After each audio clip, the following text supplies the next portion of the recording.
s'appelait l'âge de raison. Et du coup, on faisait sa première communion bien avant la communion solennelle qui avait été inventée pour terminer les années de catéchèse. Et la confirmation là-dedans, on la plaçait comme on pouvait. Hein, et ça a été ensuite, donc on a bouleversé un petit peu l'ordre des sacrements dans lesquels on le recevait pour devenir chrétien. Et c'est le pape Paul VI donc, qui a remis en évidence l'importance du sacrement de la confirmation comme un sacrement qui nous fait rentrer, qui achève notre développement dans la foi.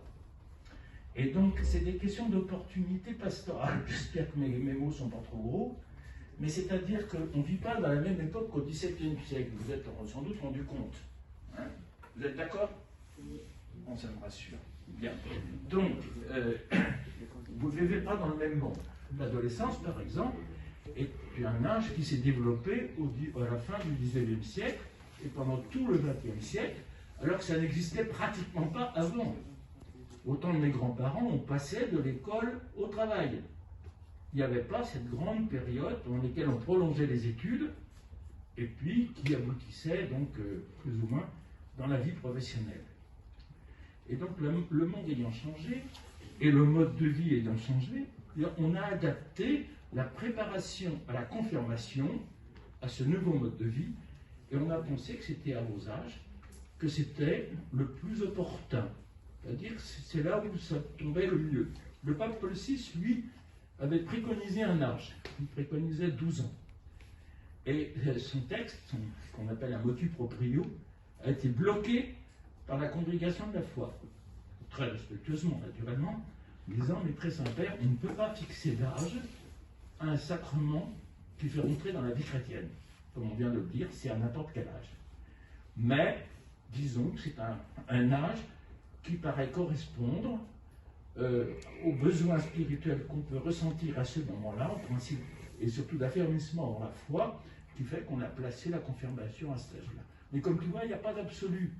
Hein, c'est une opportunité pour tenir compte eh bien, des besoins des jeunes dans la vie spirituelle.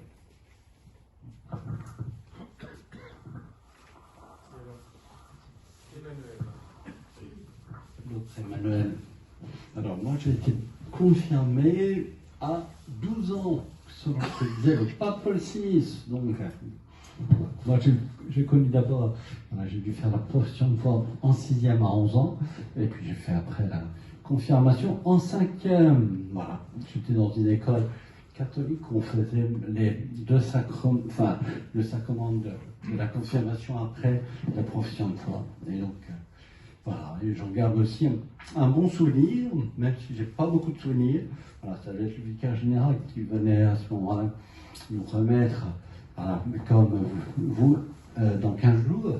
Voilà, donc je garde un bon souvenir, et j'espère que vous en garderez aussi déjà de la retraite, puis après, bien sûr, du sacrement de la confirmation lui-même. Voilà. Merci à vous. D'ailleurs, oui, Emmanuel, tu avais choisi qui comme parrain et marraine de ta confirmation? J'avais un parrain protestant à ce là. Un ami de classe était protestant. Je n'avais pas pris un autre parrain de baptême. D'accord. Parce que c'était une des grands choix que vous avez à faire, hein, le choix d'un parrain, d'une marraine. Toi, Jean-Luc, tu avais choisi qui comme parrain marraine de confirmation? Je crois que j'avais repris mon parrain et marraine de baptême. Oui, je l'avais gardé. Un oncle et une tante. Voilà. Dominique, tu avais choisi qui comme parrain et marraine de confirmation? Aucun souvenir. C'était sans doute le sacristain qui était parrain d'un nombre incalculable. Vous voyez, c'est... Ouais. Dominique, c'est édifiant de t'entendre témoigner. Ouais. C'était son service principal. Ouais. Parrain des confirmants. Voilà. Vous aurez peut-être jamais vu autant de prêtres à la fois, mais peut-être que parmi vous, certains seront prêtres. Et